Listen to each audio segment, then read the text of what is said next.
Nico, is this a big week for you, Nico? This is pro debut.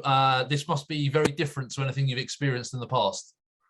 Absolutely. It's a whirlwind adventure. Not just this week, but the last couple months.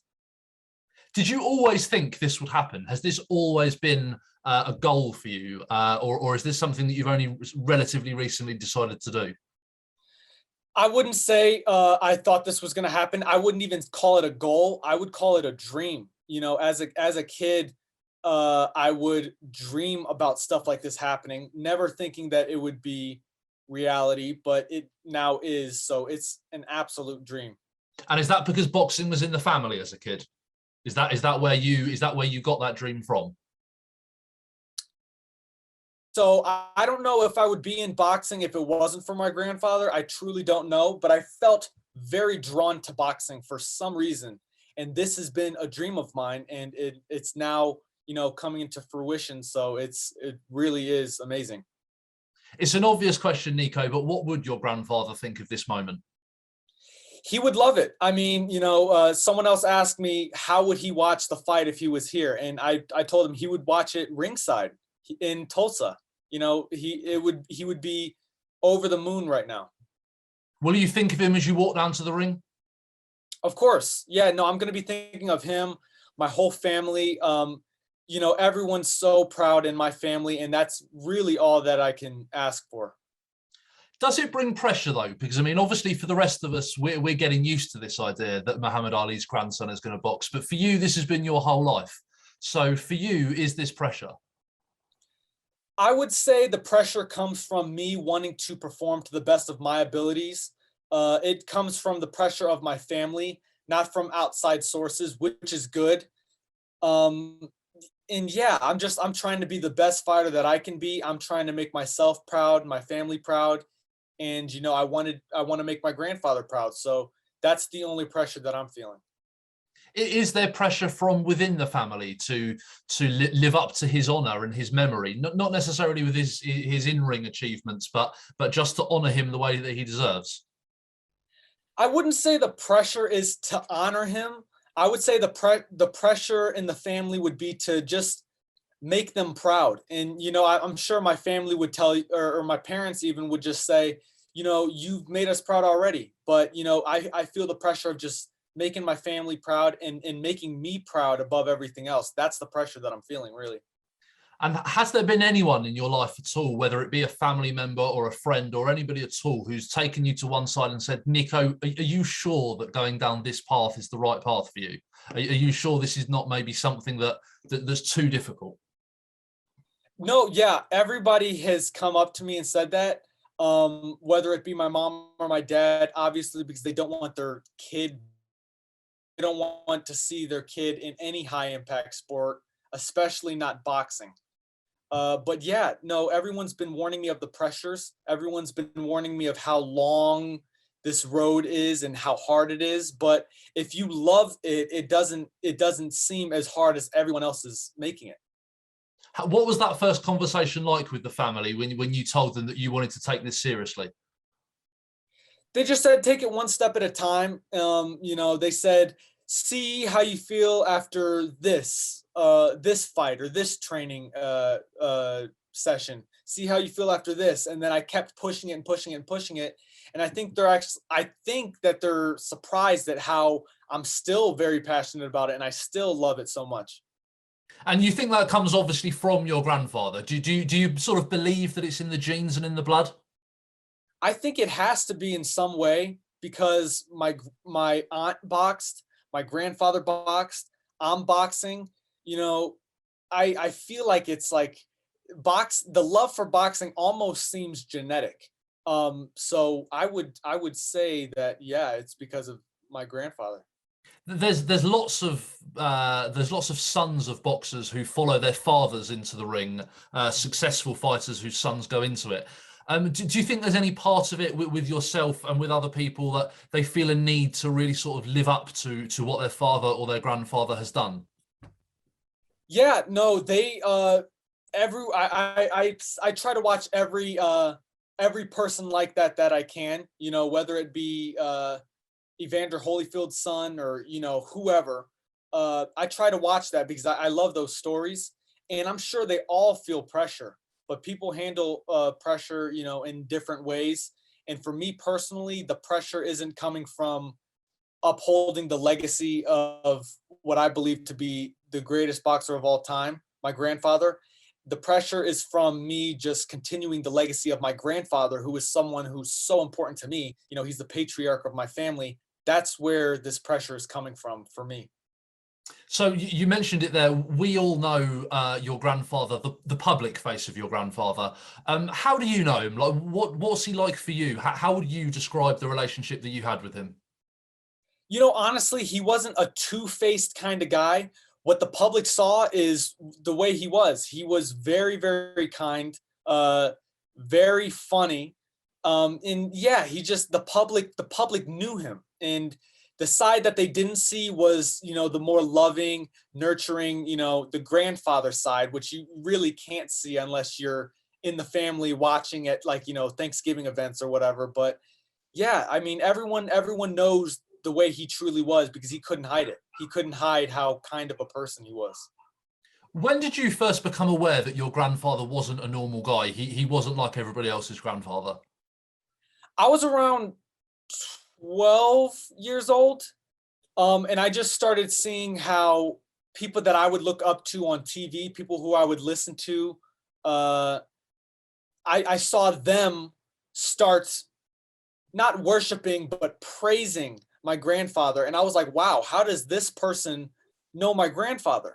And so that's when I started noticing that, hey, maybe a lot more people know him than I thought. Is there anyone in particular that you're thinking of when you say that on TV?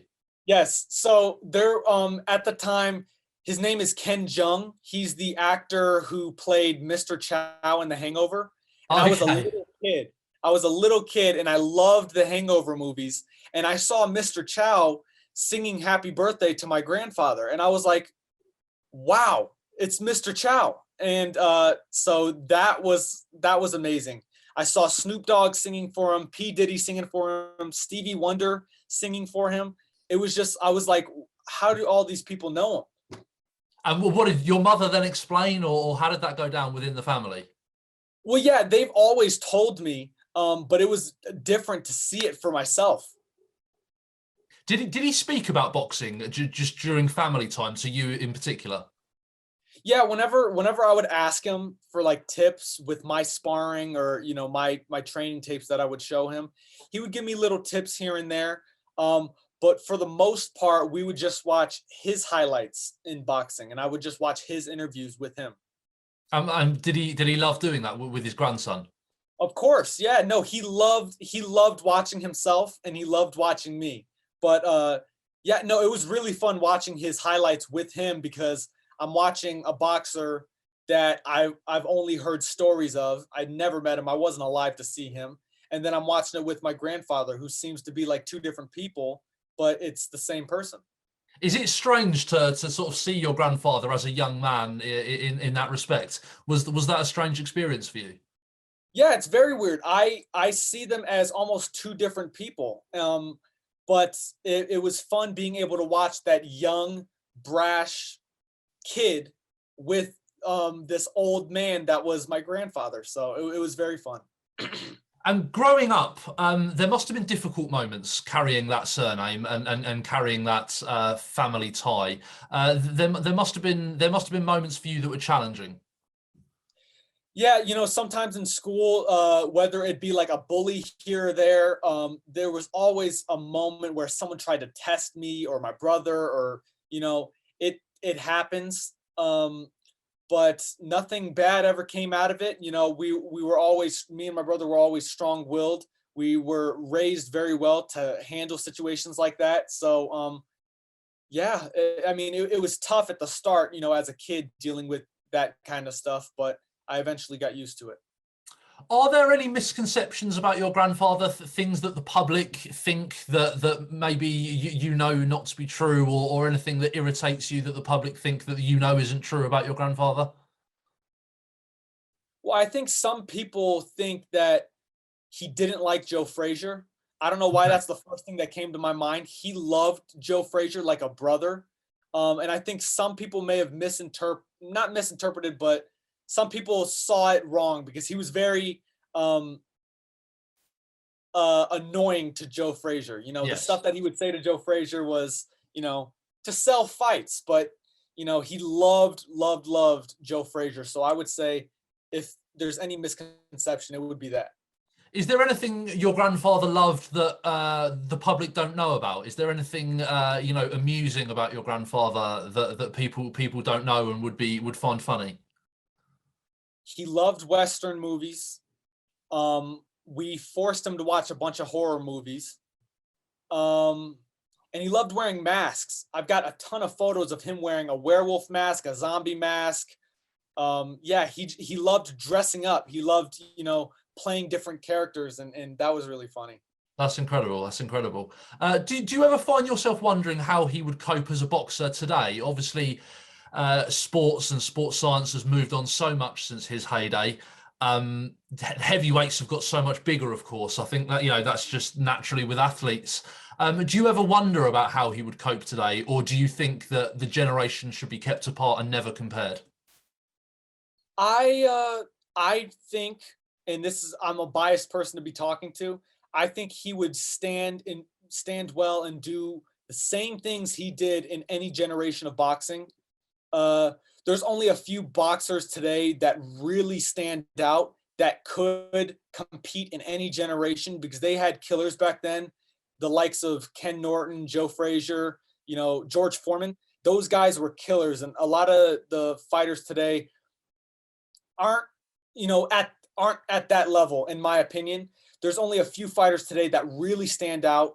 Tyson Fury, Canelo, you know, these guys I feel could compete in any generation, but I would say my grandfather beats any generation of boxing. Even the guys that are so much bigger than him, do you think his sort of brilliance in the ring would have worked out a way to beat a much taller guy? Yes, yes. And but again, you're asking the wrong person because I think my grandfather could beat Godzilla. I think he could beat King Kong if they fought in the ring. You're probably right, to be fair. The other side of his life, of course, was the civil rights and the advancements he made in that area.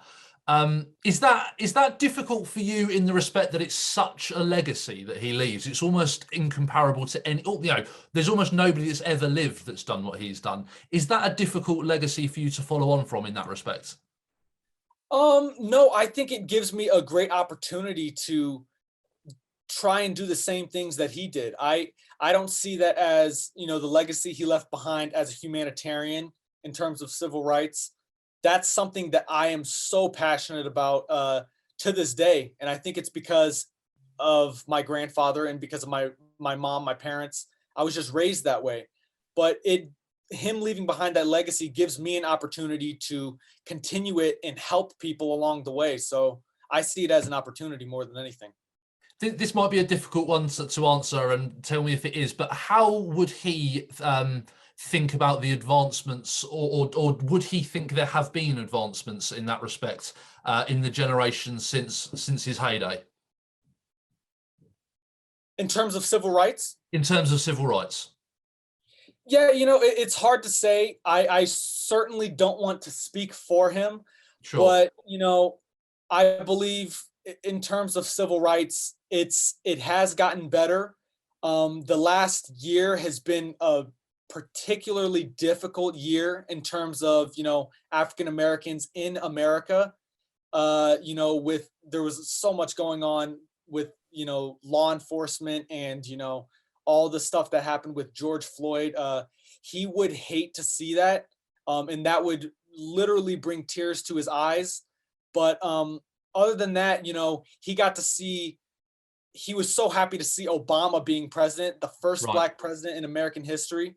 So, you know, I don't know what he would say today, but he would definitely still be that loud guy that you saw back in the day, except it would be in 2021. He'd be doing the same things.